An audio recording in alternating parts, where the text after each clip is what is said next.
इस कैंपेन में आप बीजेपी का नेतृत्व कर रहे हैं, आप नेता विपक्ष हैं, बीजेपी के सबसे प्रमुख चेहरे हैं। क्या ये माना जाए कि अगर आपकी पार्टी इस बार जीतती है, टीएमसी हारती है, तो मैं पश्चिम बंगाल के अगले मुख्यमंत्री से बात कर रहा हूँ? क्या? अरे आपने सुना ही नहीं मेरा सवाल। नहीं, मैं इंटरेस्टेड नहीं हूँ। हाँ, ये सब सवाल में मैं इंटरेस्टेड नहीं हूँ। बीजेपी मोदी जी का नेतृत्व में ले रहा है, एक कलेक्टिव लीडरशिप काम कर रहा है। मुझे जो जिम्मेदारी दिया है, नंदीग्राम को तुम रखो, भवानीपुर में तुम उनका एरिया में जाकर उनको हराओ। बीजेपी ने मुझे शेड्यूल भेज रहा है, इस एरिया में तुमको जाना पड़ेगा। सुनील बंसल जी, भूपेंद्र यादव जी मुझे सब भेज रहा है। जो बात डायरेक्शन मिल रहा है मैं कर रहा हूँ। जो इंपोर्ट ज़मीन से आ रहा है उसका पार्टी का चुनाव प्रबंधक में जो है उसका साथ मैं दे रहा हूँ। और मेरा लीडर जिसका हाथ से मैं पताका लिया ना, अमित शाह जी गृह मंत्री, उनका साथ मैं फ्रीक्वेंट टच में रहता हूँ।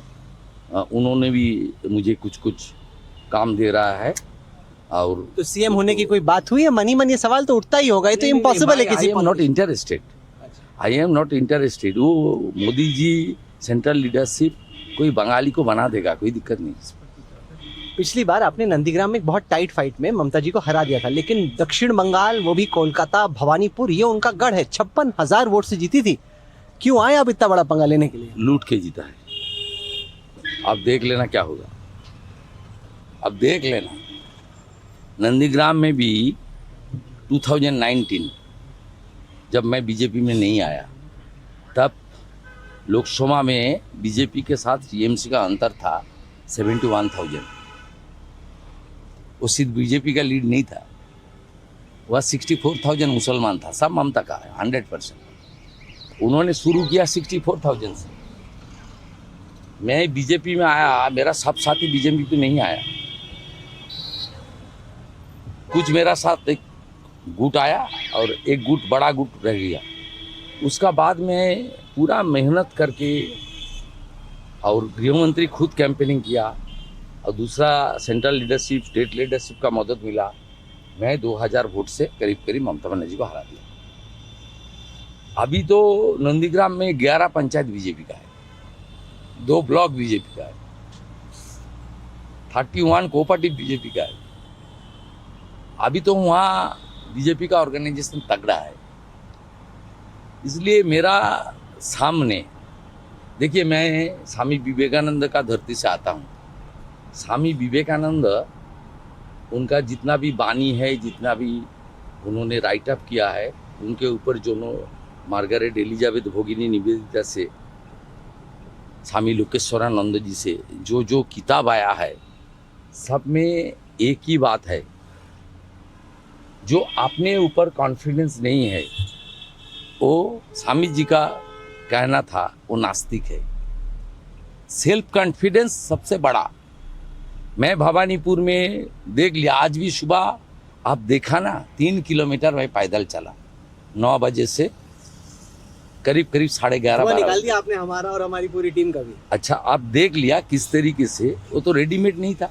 मेरा साथ 400-500 बीजेपी का कार्यकर्ता था और हमारी विद्यासागर का छवि, पिक्चर, स्वामी जी का छवि, टैगोर जी का छवि, श्यामा प्रसाद जी का छवि, नेताजी का छवि था। जो होता है ढाक, हमारी जो संस्कृति है, जो मृदंग, खंजनी, वो जो संस्कृति है, सनातन वैष्णव संस्कृति, सब था। लेकिन किस तरीके से घर से निकल के जनता बीजेपी को सपोर्ट कर रहा था। मैं तो कौन हूँ? बीजेपी का एक प्रत्याशी। असल तो हमारी पार्टी है बीजेपी, असल तो कमल छाप है। नेता तो एक ही है, नरेंद्र मोदी। इसलिए आप देख लिया ना जनता का रिस्पांस। मैं कर लूँगा, गुंडागर्दी बंद हो जाएगा। इलेक्शन का जो एसओपी हुआ है, वो एसओपी ठीक ठाक तरीके से इलेक्शन कमीशन इम्प्लीमेंट कर देगा, तो भवानीपुर भी नंदीग्राम होगा। सर, हम आपके पार्टी ऑफिस पहुंच रहे हैं, इंटरव्यू खत्म हो रहा है, तो कुछ सवाल हैं, क्योंकि जैसे हम कोलकाता में सफ़र करते हैं, इस शहर के कई हिस्से हैं जो कि लगता है कि किसी पुरानी पीरियड फिल्म का हिस्सा है, कि दुनिया आगे निकल गई कुछ हिस्सों में लगता है कि कोलकाता पीछे रह गया। कुछ काम नहीं हुआ बंगाल में। क्या आपका कोलकाता, जो कि देश के बड़े शहरों में एक है, मेट्रोपोलिस है, कोलकाता के लिए विजन क्या है? वो तो हमारी संकल्प पत्र है, गृह मंत्री ने बता दिया स्मार्ट सिटी होगा, city of Joy. Modi ji ने बता दिया जब मेट्रो का उद्घाटन था, ये सांस्कृतिक राजधानी है, आध्यात्मिक राजधानी है। कौन नहीं काम किया बंगाल का कलकत्ता में? गौड़िया वैष्णव मठ से लेकर भारत सेवाश्रम संघ लेकर रामकृष्ण मिशन से लेकर शिमला स्ट्रीट के स्वामी जी का बर्थ प्लेस से लेकर क्या नहीं है यहाँ।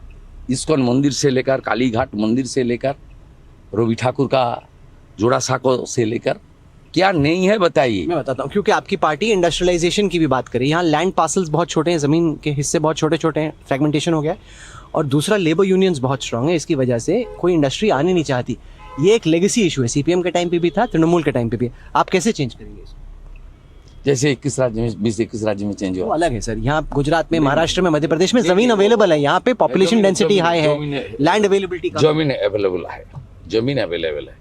वो डांडा चलाने का, गोली चलाने का कोई जरूरत नहीं है। जनता इंडस्ट्री का मांग कर रहा है, सब हो जाएगा, कोई दिक्कत नहीं। मोदी जी है तो मुमकिन है, कोई दिक्कत नहीं। आप देख लीजिए, आज से 30 साल पहले गुजरात में भी तो कांग्रेस बर्बादी गया था। कैसे मोदी जी चीफ मिनिस्टर हुआ, उसका बाद पीएम साहब बना, देख लीजिए किस तरीके से हुआ। महाराष्ट्र इंडस्ट्रियल कल्चर था सर, गुजरात और महाराष्ट्र में एक इंडस्ट्रियल कल्चर, यहाँ पे एक एंटी इंडस्ट्री कल्चर। नहीं, एकदम नहीं। सीपीएम का कल्चर खत्म हो गया, यहाँ स्ट्राइक नहीं होता अभी। सीपीएम का कल्चर लोग एक्सेप्ट नहीं कर रहा है, इंडियन कल्चर एक्सेप्ट कर रहा है। एक टाइम पे आप ममता बनर्जी के सबसे ट्रस्टेड लेफ्टिनेंट थे, एक तरीके से उनका दाहिना हाथ। आपको लगता है बहुत ज़्यादा खटास आ गई कभी? आप जब लुक बैक करते हैं आपको लगता है कुछ अलग हो सकता था? क्योंकि इतना जब कोई नज़दीक रहता है तो फिर इतनी खटास, इतनी लड़ाई, इतना विरोध। देखिए, मैं सब छोड़ के आया, उन्होंने मुझे पार्टी से नहीं निकला, लेकिन उनका चेंज मैं देखा। उन्होंने 2014 तक उनका सिंप्लिसिटी, ऑनेस्टी करने का उन्होंने कोशिश किया। 2014 का बाद धीरे धीरे चेंज हुआ, 2016 का बाद और भी चेंज हुआ। बीजेपी आने का बाद उनका हाई है पिचमेंट और गुंडागर्दी और रेडिकल मुस्लिम्स को जिस तरीके से उन्होंने उत्साहित करने का काम किया, और जिस तरीके से सनातन हिंदू कल्चर का ऊपर आक्रमण किया खुद। अब बताइए तो, राम मंदिर कोई किसी पार्टी का है? और झंडा था, सब हिंदू ने निधि दिया। उस एकमात्र चीफ मिनिस्टर वो राम मंदिर के खिलाफ जुलूस निकला, राम मंदिर मानछीना मानवोना। 66 करोड़ हिंदू ने डुबकी लगाया प्रयागराज में, मैं भी गया, शायद आप भी गया। तो वहाँ ममता बनर्जी खुद असेंबली में हम लोग का सामने बताया, ये महाकुंभ नहीं है, मृत्यु कुंभ है। ये क्या शब्द है? हिंदू धर्म को गंदा धर्म बोलता है।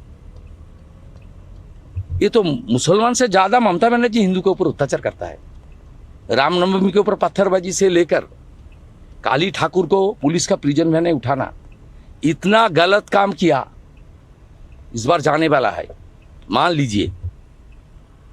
क्योंकि अभिषेक बैनर्जी प्रमोट हो रहे थे, चलिए भाई चलिए, कहीं लगा कि शायद उससे तो शुभेंदु अधिकारी परेशान नहीं, इसीलिए आपने पार्टी छोड़ी, ऐसी थ्योरी रहती है।